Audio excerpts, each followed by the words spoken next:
ओम शांति। आज का टाइटल है सभी परिस्थितियों का एक ही समाधान। सभी परिस्थितियों का एक ही समाधान, उड़ता पंछी बनो। जैसे कलयुग को कहा ही जाता है, कलह कलेश का युग। जीवन के लगभग इस समय हर पड़ाव में मनुष्य आत्माएं, चाहे लड़का चाहे लड़की, चाहे कुछ भी कर रहे हो, किसी भी अवस्था में हो, अंदर और बाहर, बाहर की परिस्थितियों से अंदर की स्थिति जरूर, और परिस्थितियां जैसे अपने में उलझा के रख, इसीलिए कहा भी जाता है कलयुग। तो इस कलयुग को और कलयुग की परिस्थितियों से हम अपने आप को कैसे नियारे कर सकें, बचा सकें। परिस्थितियां तो आनी ही हैं, हम कैसे इन सभी को सॉल्व कर सकें। आइए सुनते हैं बाबा को, इस सभी का समाधान कैसे हो सकता है, ईश्वरीय महावाक्यों से जानते हैं। जैसे बाबा अव्यक्त वतनवासी है, वैसे ही तत्वम का वरदान दे। फरिश्तों की दुनिया में रहते हुए इस साकार दुनिया में कर्म करने के लिए आओ। कर्म किया, कर्म योगी बने, फिर फरिश्ते बन जाओ। यही अभ्यास सदा करते रहो।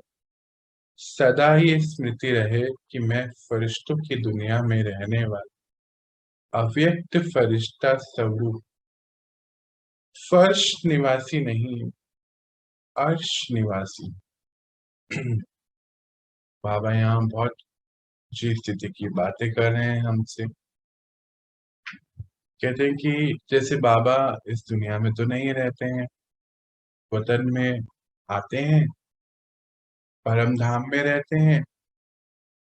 जब संगम शुरू होता है तो वतन में आते हैं। वतन मतलब सूक्ष्म वतन का निर्माण करते हैं, और वहां रहते हुए इस सृष्टि के परिवर्तन के लिए अनेक बच्चों का सहारा लेते हैं। तो बाबा कहते हैं जैसा मैं हूं तो तत्वम आप भी वैसे हैं। अपने आप को भी ऐसी स्थिति में ही समझिए। और फरिश्तों की दुनिया में रहने वाला आप सब कौन है? फरिश्ते।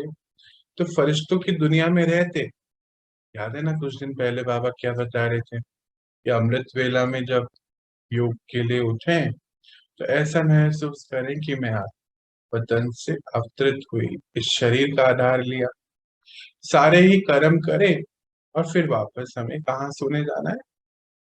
वतन में, फरिश्तों की दुनिया में।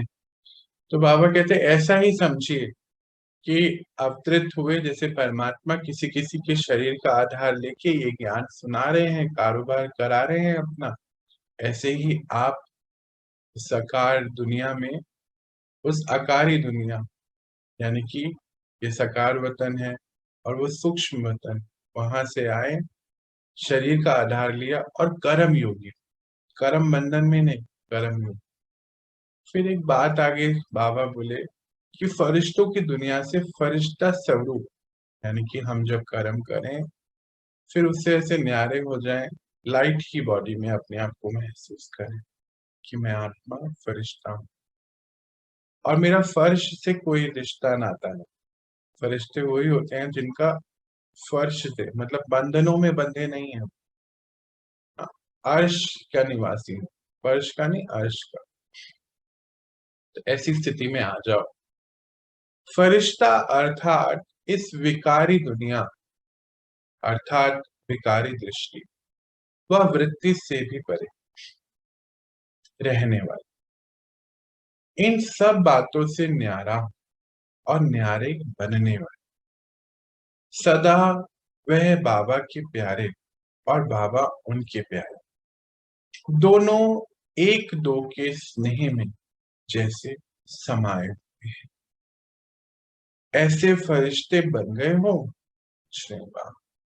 जैसे बाबा न्यारा होते हुए प्रवेश कर कार्य करने के लिए आते हैं, ऐसे फरिश्ते आत्माएं भी कर्म बंधन के हिसाब से नहीं, लेकिन सेवा के बंधन से शरीर में प्रवेश करते, अपना कर्म करते, जब चाहे तब न्यारे हो जाते और ऐसे ही कर्म बंधन मुक्त रहते। इसी को कहा जाता है फरिश्ते की स्थिति। बाबा क्या कहते हैं यहाँ पर कि जब हम अपनी फरिश्ते की स्थिति में रहते हैं, फरिश्तों की दुनिया से आते हैं लाइट के शरीर में, तो आत्मा की स्थिति बहुत अच्छी रहती है हमेशा। जब ये शरीर को देखते हैं तो विकार हो जाते हैं। तो बाबा ने यहाँ पे इस साकार वतन को क्या बोला, इस दुनिया को विकारी दुनिया। अभी कलयुग के अंत में तो हम देख रहे हैं ना क्या स्थिति हो चुकी है बाहर की। विकार तो अति पे ही जा रहा है। तो विकारी दुनिया। तो बाबा कहते हैं जब विकारी दुनिया में आ जाते हैं तो ऐसी दृष्टि वृत्ति ऐसी ही हो जाती है और फिर कर्म बंधनों में बंध जाते हैं। पर अगर परमात्मा से प्यार है और इस दुनिया से न्यारे हैं, तो फिर परमात्मा के प्यार में समाये हुए हैं, वो हमारे और हम उनके, तो फरिश्ते बन जाते, पूछते भी हैं, बच्चे बन गए हैं फरिश्ते। तो जैसे बाबा न्यारे हैं, परमात्मा सिर्फ हमें पढ़ाने आते, इस युग परिवर्तन के समय पर न्यारे रहते हैं एक दूसरे, हम सबका। हाँ, आगे और पीछे, आगे क्या आने वाला है, पीछे क्या करा है, अभी क्या कर रहे हैं, सब जानते हैं, पर फिर भी न्यारे हैं। अपने हर बच्चे को जानते हैं पर अटैच नहीं होते हैं। बस ये ज्ञान समझाया, सुनाया, कारोबार किया और बस शरीर से उड़ गए, शरीर में आए, काम किया और चले गए। तो बाबा कहते कोई बंधन नहीं है मुझको। तो जब आप मेरे बच्चे हो तो फिर आपको भी नहीं होना चाहिए बंधन। तो बंधन के हिसाब से नहीं, कर्म सेवा के हिसाब से करना। देखो बड़ी इंपॉर्टेंट बात है, कर्म योगी बनना है। कर्म योगी नहीं बनते तो क्या बन जाते हैं, कर्म भोगी, है ना। तो कर्म बंधन नहीं, सेवा के कर्म के हिसाब से आना है और बस कर्म करके उड़ जाना।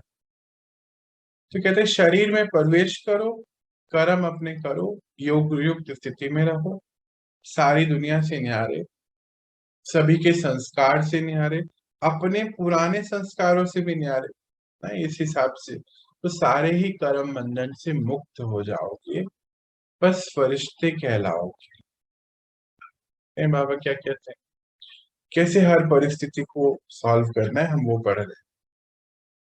बाबा के बने अर्थात पुरानी देह, देह की दुनिया का संबंध समाप्त हुआ, इसीलिए इसको मरजीवा जीवन कहते। तो पुराने कर्मों का खाता भी समाप्त हुआ, नया श्रेष्ठ जीवन का खाता शुरू। यह तो सभी जानते हो और मानते भी हो कि मरजीवा बने हैं, बने हो ना या बन रहे हो। पूछते हैं बाबा क्या कहेंगे, पिछला हिसाब समाप्त हुआ या अभी लेकर चल रहे हो।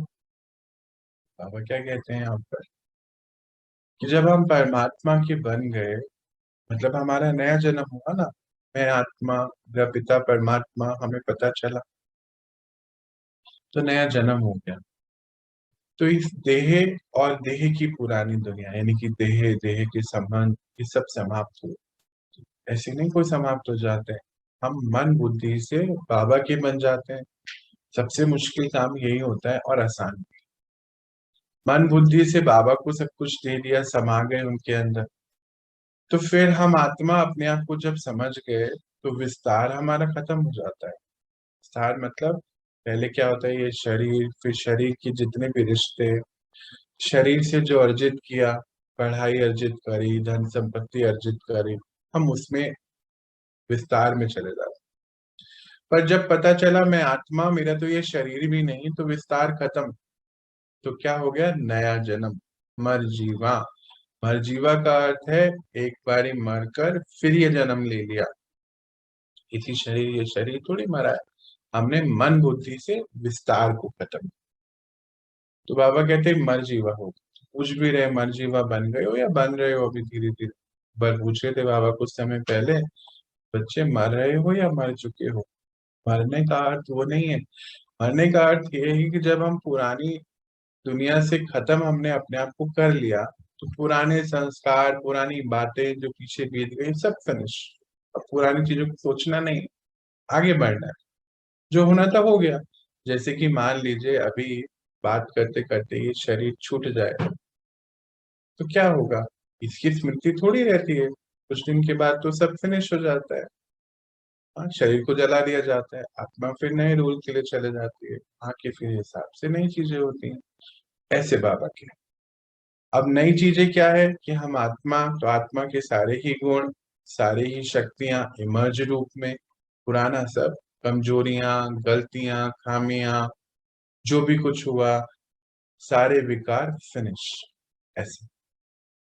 तो बाबा कहते कि जब नया जन्म हुआ बच्चे, तो पुराना खाता समाप्त होना चाहिए ना। अब ये जो पुराना खाता समाप्त होना चाहिए ना, यही हमारी पूरी यात्रा है। कैसे? जब हम अपने आप को ये समझ जाते हैं कि मैं आत्मा, तो विस्तार धीरे धीरे खत्म होना शुरू होता है। एक साथ नहीं होता है, धीरे धीरे धीरे हम विस्तार को खत्म करते हैं। जब हम शरीर में आते हैं, तो किसी भी जब शरीर से जन्म लिया, तो वहां हमारा हिसाब किताब है। तभी माता पिता के यहाँ जन्म लिया, पूरे फैमिली मिली, सब कुछ हिसाब किताब चुप करते करते पहुंच गए। तो जो पुराना जन्म था और फिर जो नया जन्म लिया, इस नए जन्म और पुराने जन्म के सारे हिसाब किताब खत्म करने की ये पूरी जर्नी। अगर हमने नया जन्म ले लिया और अभी भी पुराने हिसाब में लगे हुए हैं, तो फिर तो वो चुप तो नहीं हुए। तो यानी कि नई दुनिया में जाने की तैयारी हमने नहीं, सिर्फ मान लिया है कि मैं आत्मा, और बस मान लिया है परमात्मा।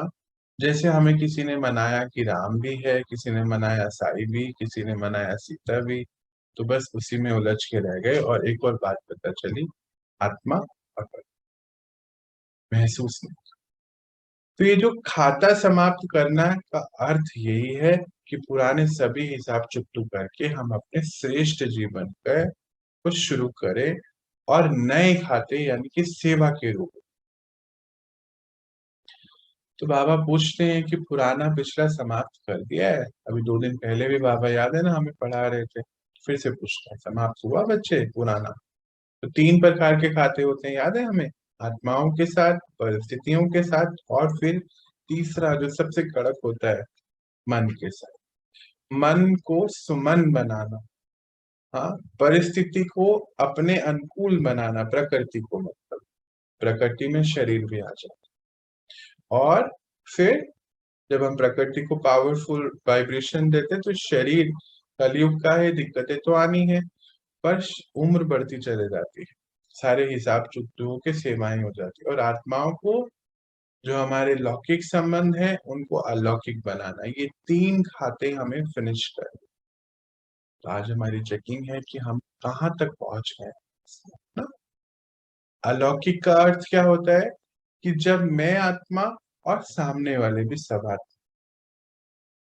तो मुझे उनसे कुछ नहीं लेना और उनको मुझसे कुछ नहीं लेना, ऐसी स्थिति में आ जाए और हम देने वाले बने। तो पहले क्या होता है, एक दूसरे से अपेक्षाएं होती हैं आप, कि मुझे इधर से मिले, प्यार मिले, रिस्पेक्ट मिले, सुख मिले। पुराने जीवन में हमें भी सबको होती है और उनको हमसे होती है। फिर जब हम फिनिश करते करते न्यूट्रल पे आ जाते हैं, वो हमसे नहीं, हमको उनसे नहीं, और फिर हम प्लस में जाना शुरू करते हैं कि हम देने वाले ये पूरी यात्रा इस तरीके से चलती है। तो आज हमारी चेकिंग है कि हमने कितने रिश्तों को लौकिक से अलौकिक में कन्वर्ट करा, कितने मन के हिसाब खत्म कर दिए, और कितने हमारे, हम प्रकृति को कैसी वाइब्रेशन दे रहे हैं कि कुछ भी हो रहा है पर हम शरीर को ज्ञान से चलाते जा रहे हैं।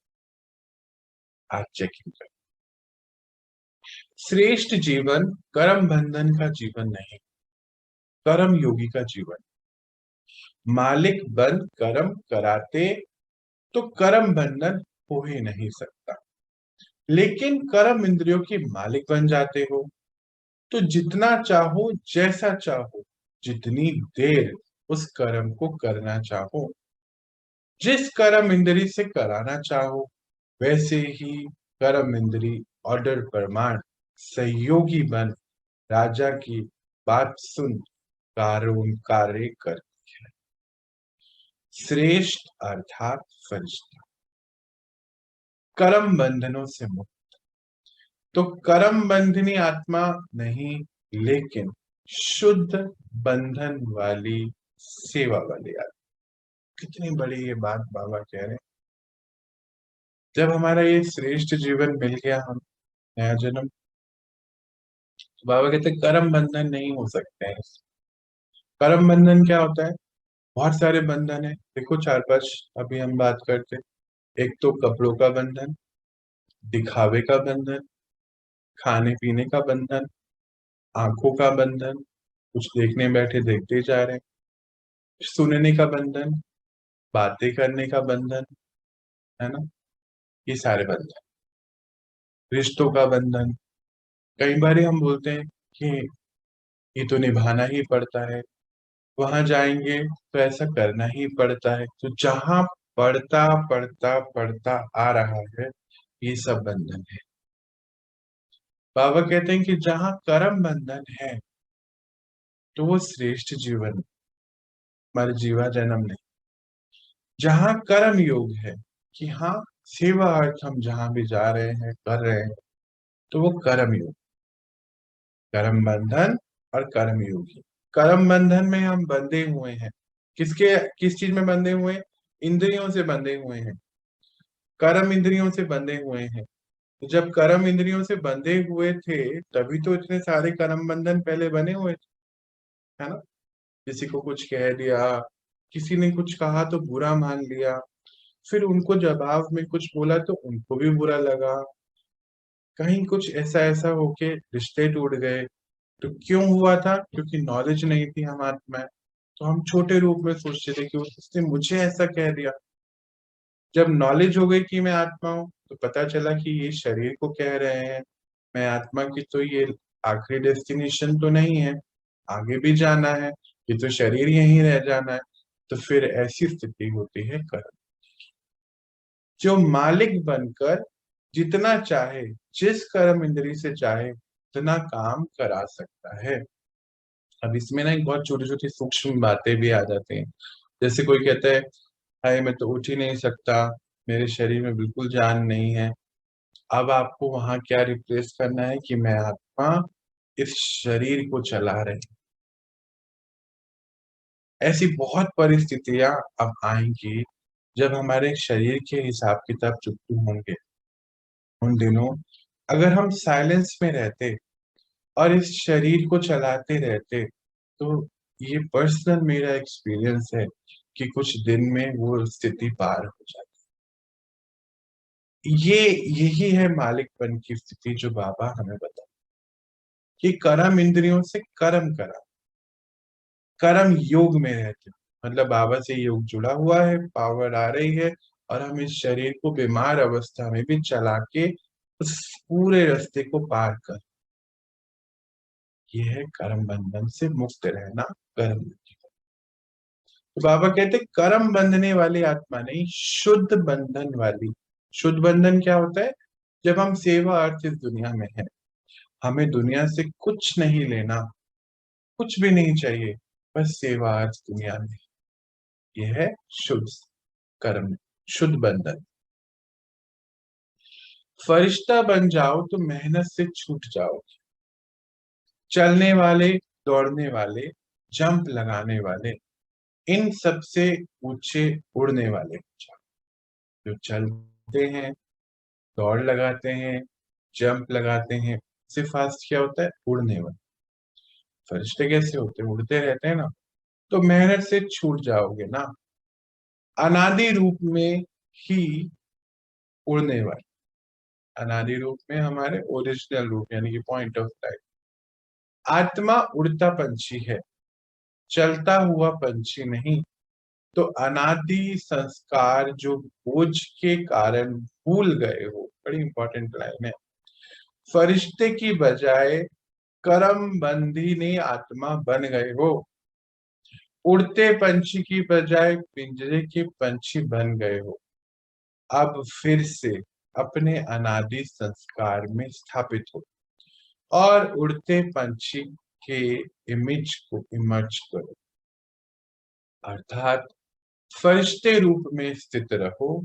तत्वम के वरदानी बनो। इसी को सहज पुरुषार्थ कहा जाता है।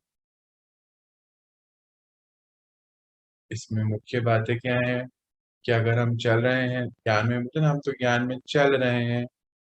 कई लोग कहते हैं भैया चल रहा है ना, हो रहा है, तो वो तो फिर बहुत कम स्पीड हो गई ना। बाबा कहते हैं चलने वाले नहीं, दौड़ने वाले नहीं, ना जंप लगाने। आप तो उड़ने वाले बच्चे हो, उड़ो, मेहनत नहीं करो, मेहनत से छूट जाओगे। जहाँ अनादि संस्कार है, मतलब हमारे ओरिजिनल संस्कार इमर्ज, तो फिर उड़ते फरिश्ते बन जाते हैं।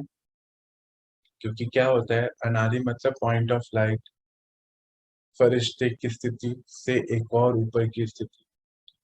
जब आत्मा ने ये पूरी सृष्टि रंगमंच का नाटक कंप्लीट करा, तो उड़ के तो जाना है परम धाम, है ना।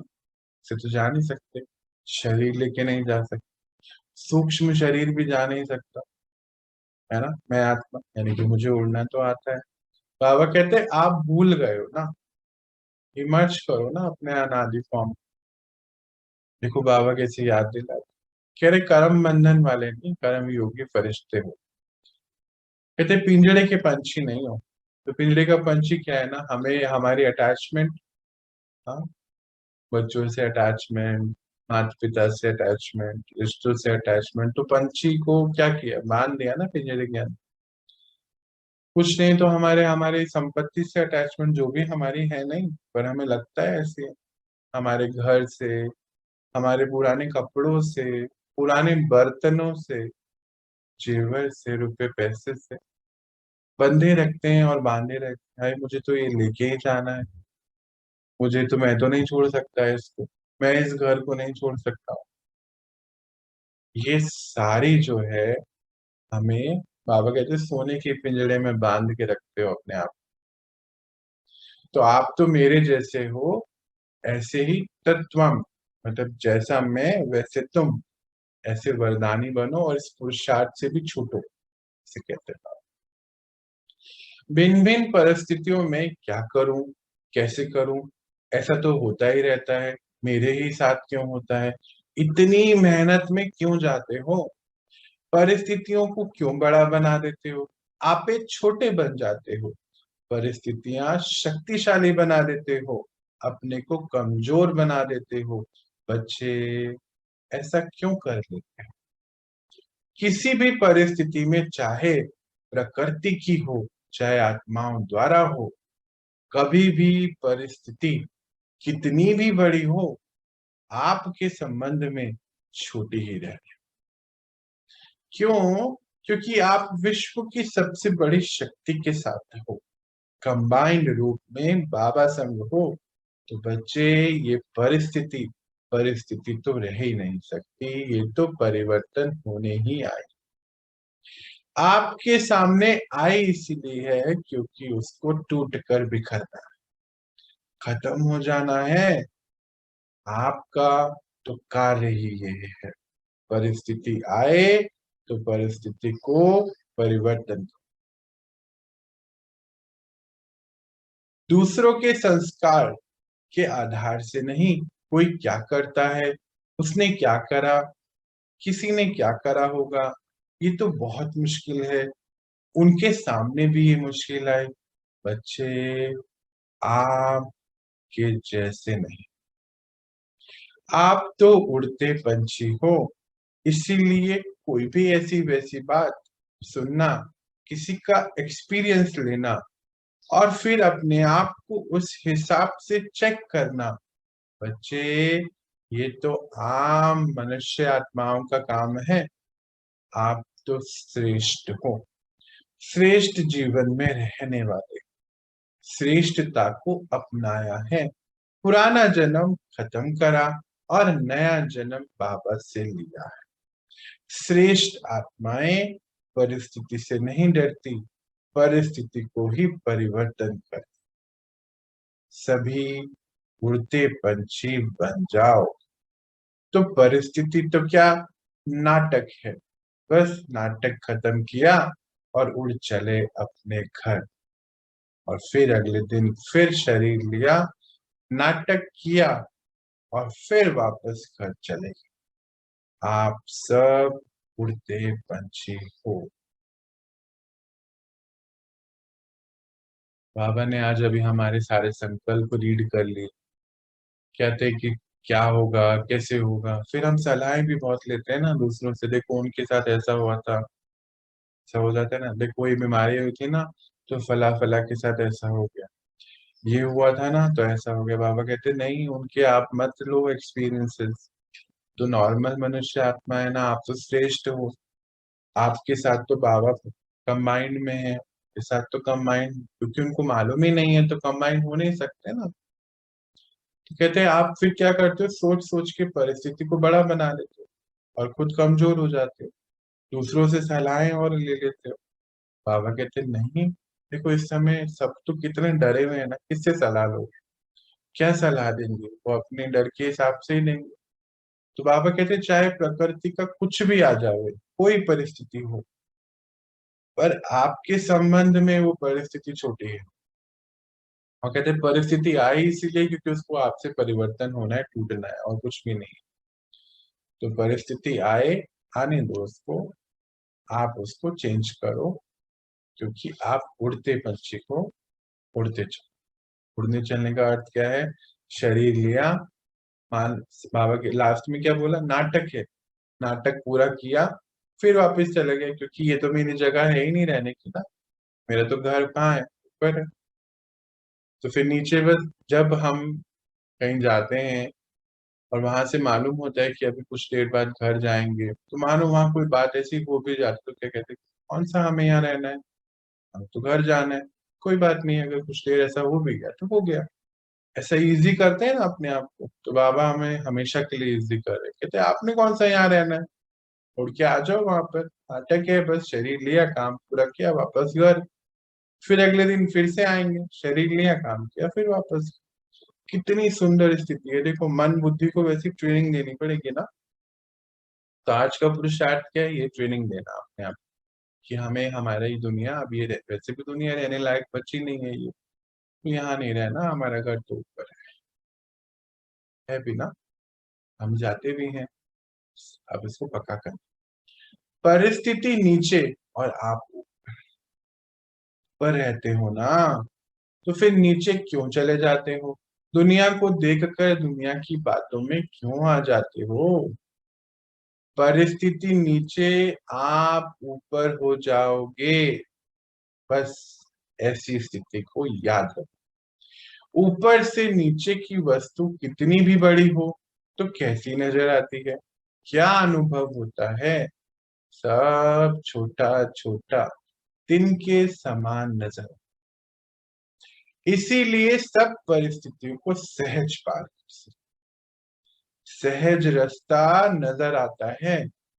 रास्ता नहीं नजर आते तो ठोकर खा अंधेरा नजर, पर जब रास्ता नजर आता तो पंछी उड़ जाते। फरिश्ते बनो, उड़ते पंछी बनो, समझा क्या करना है, सहज पुरुषार्थ है ना बच्चे, पुरुषार्थ भी नहीं, सहज सहज नेचुरल है आपके। मेरा ये स्वभाव है, संस्कार है, ऐसा ही समझो। बंधन का संस्कार, मैंपन का संस्कार, पुराना संस्कार, तो सब मरजीवा में खत्म किया, समाप्त कर लिया है ना। अब तो नया फरिश्तों का संस्कार है। जो भी नया नहीं, हर बार तो यही करते हो। नथिंग न्यू का पाठ है बच्चे, बस एक बारी फिर से।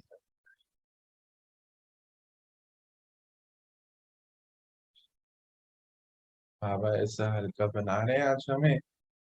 क्या कहते हैं कि जब ऊपर उड़ते हो तो नीचे क्या नजर आता है? छोटा छोटा तिनके जैसा नजर आता है ना। तो फिर नीचे क्यों आते हो? ऊपर रहो ना। कहते सब वस्तुएं छोटी नजर आती हैं। तो जब कोई परिस्थिति आती है, तो जब हमें रास्ता नजर नहीं आता तो अंधेरा लगता है ना, कि अब क्या होगा आगे, कुछ नहीं पता चल रहा है। पर वही जब ऊपर उड़ जाओ तो कहते हैं सब रास्ते नजर आ जाएंगे। कैसे होगा, क्या करना है, सब क्लैरिटी है, बाबा ने सब दी हुई है। तो इसको ऐसा समझो, ऐसा इजी बनाओ। बोले समझा क्या, करना क्या है? सहज पुरुषार्थ है। पहले बोले सहज पुरुषार्थ है, मेरे पुरुषार्थ भी तो नहीं है ना। तो आपका संस्कार है सब। आप पुरुषार्थ है मतलब फिर छोटा मोटा एफर्ट करना पड़ रहा है। पापा कहते नेचुरल संस्कार है ना ये। बंधन में नहीं आना है, मैंपन में नहीं आना है। मैंपन और बंधन तो समाप्त कर दिया ना जब नया जन्म हुआ, ये मर्जीवा बन गए तो। कुछ भी रहे, समाप्त हुआ कि नहीं हुआ?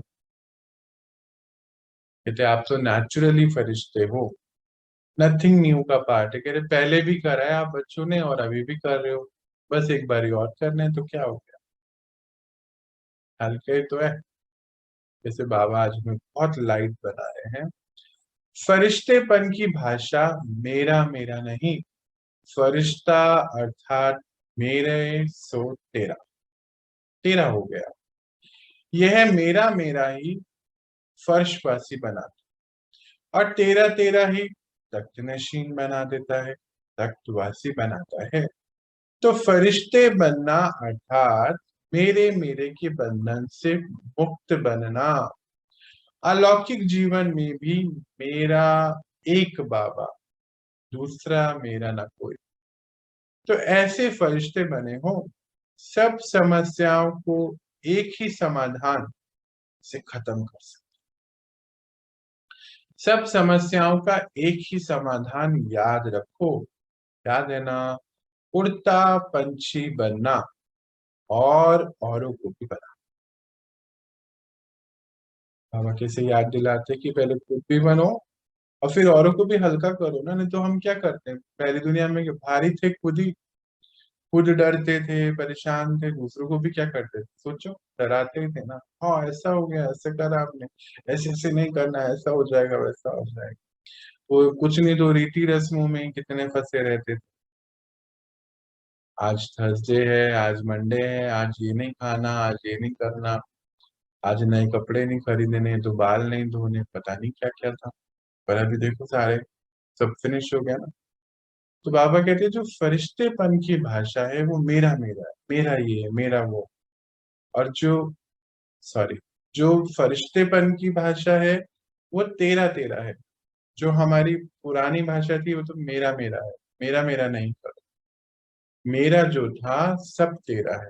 तो ये बहुत हल्की स्थिति बना सकता है और ऊंची स्थिति भी है। देखो, मन बुद्धि से बाबा को हर चीज दे देना, ये तो करना है कि बाबा आपका है, मुझे क्या है। तो कहते हैं जो मेरा मेरा होता है वो फर्शवासी हो जाता है, और जो मेरे को तेरे में कन्वर्ट कर देता है तो वो तख्तवासी हो जाता है, तख्त नशीन हो जाता है। तख्त कैसा? मैं आत्मा अपने तख्त पे विराजमान और बाबा के दिल पर भी। तो फरिश्ते बनना मतलब बंधनों से मुक्त हो जाए। बोलते अलौकिक जीवन में भी तो आपको मेरा चाहिए, तो मेरा बाबा है ना। लौकिक जीवन में तो मेरे बच्चे, मेरा घर, मेरा ये, मेरा वो। और अलौकिक जीवन में भी अगर चाहिए तो मेरा बाप, दूसरा ना। बस एक ही चीज कहते, सारी समस्याओं का समाधान भी एक ही है कि उड़ते पंछी बनना। और फिर बाद में क्या बोला? बनाना। पहले खुद बनो और को भी बनाओ, सेवा करो। सदा अपने को इस सृष्टि ड्रामा के अंदर हीरो पाठधारी समझकर चलते हो। पूछ रहे हैं बाबा, जो हीरो पाठधारी होते हैं उनको हर कदम पर अपने ऊपर अटेंशन है। बड़ी इंपॉर्टेंट बात। उनका हर कदम ऐसे उठता है जो सदा वाह वाह करे, वंस मोर करे, वंस मोर प्लीज। अगर हीरो पाठधारी का कोई भी एक कदम नीचे ऊपर हो जाता है तो वह हीरो नहीं कहलाता है क्या बच्चे? नहीं कहलाता ना।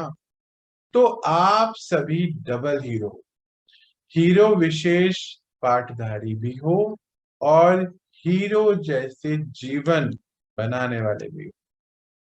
तो ऐसा अपना सौमान सौमान अनुभव करते हो। एक है जानना, दूसरा है जानकर चलना। तो जानते हो व जानकर चलते हैं। बाबा हमें सदा एक ही बात कहते हैं कि आप बच्चे हीरो एक्टर, हीरो पाठधारी, इस ड्रामा, इस सृष्टि रूपी रंगमंच पे आप हीरो एक्टर। कैसे? कहते हैं कि अच्छा, युक्ति क्या देते हैं कि जैसे जो जितने भी हीरो एक्टर हैं, जैसे हम नॉर्मल देख लें, जो भी हीरो हीरोइंस हैं, ये तो बहुत अटेंशन रखते हैं ना अपने ऊपर, एक एक कदम अटेंशन से बढ़ाते हैं। क्या बोलना है, कितना बोलना है, हर चीज, क्योंकि उनकी एक एक स्टेटमेंट भी कैसे, है ना, न्यूज़पेपर की हेडलाइन बन जाती है। तो पापा कहते हैं कि आपका हर कदम कैसा होना चाहिए, बैलेंस में होना चाहिए, और हर कदम ऐसे उठे कि लोग वाह वाह कहें। कहते फिर वंस मोर कहें, हीरो एक्टर्स को बोलते हैं ना, कोई भी कोई परफॉर्मेंस देते हैं गाने पे डांस करना वरना, तो क्या कहते हैं? Once more please, once more. कहते ऐसे ही आपका हर एक कदम ऐसा होना चाहिए कि वाह वाह होती चले। हीरो पार्टनरी का अर्थ क्या है? कि हम संगम पर रहकर सतयुग में कैसे जीते हैं ये दिखा रहे हैं। अपने परिवार के बीच पर निर्बंधन है परिवार के बीच पर किसी भी अटैचमेंट में तेरे मेरे में फंसे हुए हैं। कलयुग के अंदर पर सतयुग को बना रहे। तो हीरो हो गए ना। पापा कहते हैं हीरो वो होते हैं जिनको देखकर लोग फॉलो करते हैं ना। वैसे भी तो देखो, कोई अमिताभ बच्चन का स्टाइल को फॉलो करता है, कोई नया हीरो एक्टर आ जाते हैं तो कोई उनके कपड़ों को फॉलो करता है, पूरी पूरी फैशन इंडस्ट्री बन जाती, मतलब बनी इसीलिए है। तो बाबा कहते हैं आप हीरो नहीं, डबल हीरो। देखो, जो हीरो होते हैं वो तो एक रोल निभा के फिर दूसरा रोल निभाते हैं। यहाँ पर बाबा कहते हैं आप डबल हीरो कैसे हो? आप हीरो तो हो, हीरो बन गए हो, औरों को भी बना रहे हो और बनकर भी रहते हो। जैसे किसी ने कोई रोल निभाया मानो, तो एक रोल के बाद दूसरा रोल निभाते। कहते आपका एक ही रोल, डबल हीरो मतलब खुद भी बने हो, रोल भी वैसा है इतना पावरफुल, खुद का व्यक्तित्व भी वैसा है और औरों को भी बना रहे हो, इससे डबल पार्टनर, विशेष डबल हीरो। कहते ऐसे सम्मान में अनुभव करते हो अपने आप को। कहते एक तो होता है जानना, एक होता है जानकर चलना, मानकर चलना। तो पूछ भी रहे हैं कि जानते हो या जानकर चलते भी हो। तो सदा अपने हीरो पार्ट को देख हर्षित रहो। हर्षित होते हो ना? ऐसे तो नहीं सोचते ओहो ड्रामा में मेरा क्या रोल, मुझे यही मिलना था क्या? ऐसा तो नहीं सोच लेते हो। बच्चे, ड्रामा एक्यूरेट है, हर एक्टर का रोल एक्यूरेट है। अगर वो डिटैच होकर उस रोल को निभाए तो वैसा रोल कोई हो ही नहीं सकता। एक दूसरे को देखते हो, इसीलिए एक दूसरे की बातों में फंस अपने रोल को भी ऐसा एक दूसरे के जैसा कॉपी करना चाहिए। बच्चे, आप तो हीरो एक्टर है ना। हीरो एक्टर का तो अपना अपना यूनिक रोल। कितनी बड़ी बात बाबा कहते हैं। हम एक दूसरे को देखकर वैसे कॉपी करना चाहते हैं ना। देखो, जैसे कोई इंजीनियर बना तो इंजीनियर बनना चाहते हैं। किसी के बच्चों, क्या फैमिली में बड़ा वो होता है कि एक बच्चे ने सीए कर ली तो दूसरा बच्चा भी वही करे। एक बच्चे ने पढ़ाई पढ़ी तो दूसरा भी पढ़ाई पढ़े, भाई ऐसा ही हो सकता है। पापा कहते हैं आप दूसरों को देख के अपने रोल को क्यों ऐसा करते हो? हर आत्मा का अपना अपना रोल है, अगर डिटैच होके उसको देखोगे तो बहुत बड़ा रोल बन जाएगा। कोई का भी रोल मिलता नहीं एक दूसरे से। तो कहते हैं इसको, ये नॉलेज को यूज करो और खुश हो जाओ, हर्षित रहो। देखो ये जो लाइन है ना, ये कितनी आत्माओं के जीवन को चेंज कर सकती है। पहले तो आपकी वृत्ति, हम सबकी वृत्ति चेंज कर सकती है। हम कंपैरिजन बहुत कर लेते हैं। मानो घर में दो बच्चे हैं, तो एक ने कुछ मानो आईएएस बना है, तो दूसरे को भी आईएएस की तैयारी में लगा देते हैं। एक ने मेडिकल मेडिकल फील्ड चुनी, तो सोचते हैं दूसरा भी वैसा ही बने। ऐसा नहीं होता है। सबका अपना अपना रोल है, यूनिक रोल। और उस रोल को पहचानने के लिए बाबा कहते हैं आप डिटैच होके सोचो तो सही, अपने ऊपर थोड़ा सा काम करो। तो अपने पार्ट को देख के हर्षित रहो, ऐसे परेशान मत हो कि क्या रोल है मेरा, क्या है, कुछ नहीं। बहुत इंपॉर्टेंट लाइन है। ये छोटी सी लाइन हर एक बच्चे को आप बताइए। पहले तो अपने आप को बताइए और हर एक आत्मा को बताइए। कॉपी नहीं करना है किसी, है ना। आगे क्या बोलते हैं, वह ड्रामा, वह वह मेरा पार्ट। ठीक है, ऐसा अंदर से मानो कि ड्रामा कितना वंडरफुल है और मेरा रोल कितना अच्छा है इसमें। अगर जरा भी साधारण कर्म हुआ तो हीरो नहीं कहला सकते। जैसे बाबा हीरो पाठधारी है ना, तो उनका हर कर्म गाया और पूजा जाता। परमात्मा का हर कर्म गाया और पूजा जाता है। ऐसे बाबा के साथ कौन सहयोगी है? बच्चे, आप हो ना। तो सहयोगी आत्माओं का भी तो रोल पूजनीय बन जाता। हीरो पाठ के कारण हर कर्म गायन और पूजनीय योग्य हो जाता। तो इतना नशा रहता है या कभी कभी भूल जाते हो, अलबेले बन जाते हो? आधा कल्प तो भूले हुए थे, अभी भी भूलना अच्छा लगता है? पूछते हैं बाबा। बच्चे, कब तक भूलते रहोगे? अब तो याद स्वरूप बन जाओ। स्वरूप बनने के बाद कभी भूल नहीं सकते। इसको तो मैं क्या बताऊं, बाबा ने इतने अच्छे तरीके से बता दिया है कि सबका अपना अपना रोल है। पहली बात तो कोई भी साधारण कर्म नहीं कर सकते हो। साधारण कर्म करोगे तो हीरो थोड़ी कहलाते हो। फिर कहते कि आधा कल तो भूल गए थे, अभी तो अपने स्वरूप बन जाओ। स्वरूप बनोगे तो भूलोगे नहीं। सिर्फ परमात्मा का रोल, हर हर चीज उनका, हर कर्म गाया जाता है, पूजा होती है। तो आप तो सहयोगी हो, तो आपका भी हर कर्म पूजनीय बन जाएगा। वहां के लास्ट में अब आगे क्या कहता है, घर का वायुमंडल भी ऐसा ही अलौकिक बना। जो लौकिक घर में घर ना लगे, लेकिन मंदिर का वायुमंडल अनुभव हो। कोई भी आवे तो अनुभव करे कि यह अलौकिक है। लौकिक नहीं, कोई भी लौकिकता की फीलिंग ना, आने वाले अनुभव करें यह कोई साधारण घर नहीं, लेकिन मंदिर है। यहाँ यही है पवित्र प्रवृत्ति वालों की सेवा का प्रत्यक्ष स्वरूप। स्थान भी सेवा करे और वायुमंडल भी सेवा। कितनी बड़ी बात बाबा ने कह दी। बात कोई स्थूल मंदिर नहीं। याद है जब हम, बाबा हमें शुरुआत करा रहे थे क्लासेस, आज से साल डेढ़ साल पहले की बात।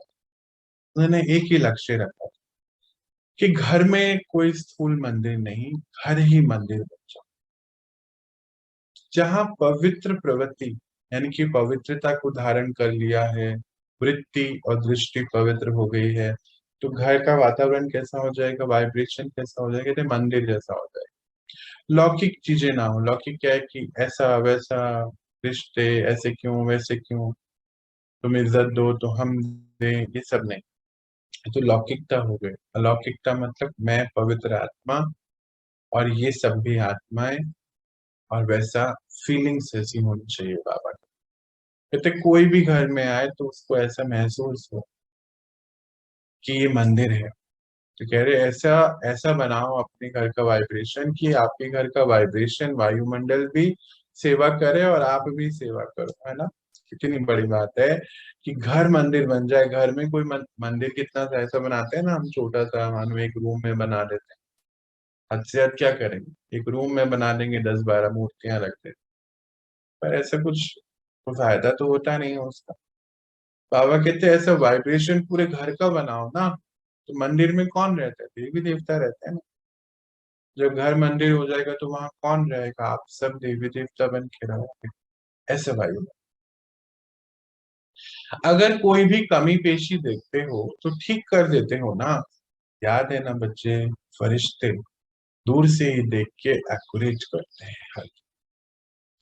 अपने लौकिक स्थान को भी ऐसी ही स्थिति में ठीक करते रहो जैसे अपने आप को ठीक कर।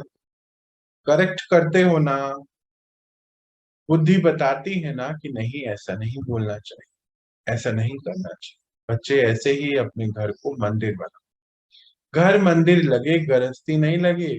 जैसे मंदिर का वायुमंडल सबको आकर्षित करता है, ऐसे आपके घर से पवित्रता की खुशबू आए। जिस प्रकार अगरबत्ती की खुशबू चारों ओर फैलती है, इसी प्रकार पवित्रता की खुशबू दूर दूर तक फैलनी चाहिए। इसको कहा जाता है पवित्र प्रवृत्ति।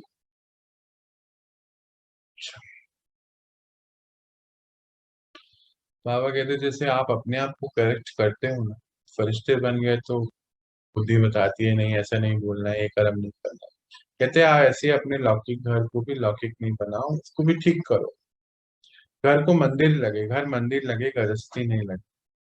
जैसे मंदिर का वायुमंडल सबको आकर्षित करता है, ऐसे ही आपके घर भी पवित्रता की खुशबू हो जो सबको आकर्षित करे।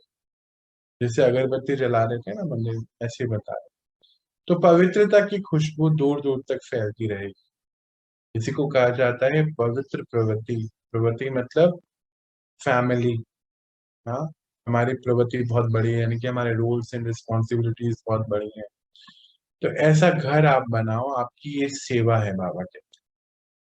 कई बार हम सोचते होंगे ना कि हम क्या सेवा कर सकते हैं, तो बाबा ने आज हमें उसका आंसर भी दिया कि घर का वातावरण इतना पवित्र हो, पवित्रता को अपनाओ ताकि घर का वायुमंडल भी पवित्र हो जाए। आज का सार देख लेते हैं। फरिश्ता अर्थात वह बाबा के और बाबा उनके प्यार में जैसे समाये हो। देह और देह के संबंध समाप्त, बस श्रेष्ठता के संबंध आरंभ। सभी परिस्थितियों का क्या समाधान है? उड़ता पंछी बनना हर परिस्थिति का समाधान। मरजीवा जन्म जीवन अर्थात कर्म बंधनों से न्यारा। कर्म बंधन नहीं, लेकिन सेवा के शुद्ध बंधन वाली आत्मा।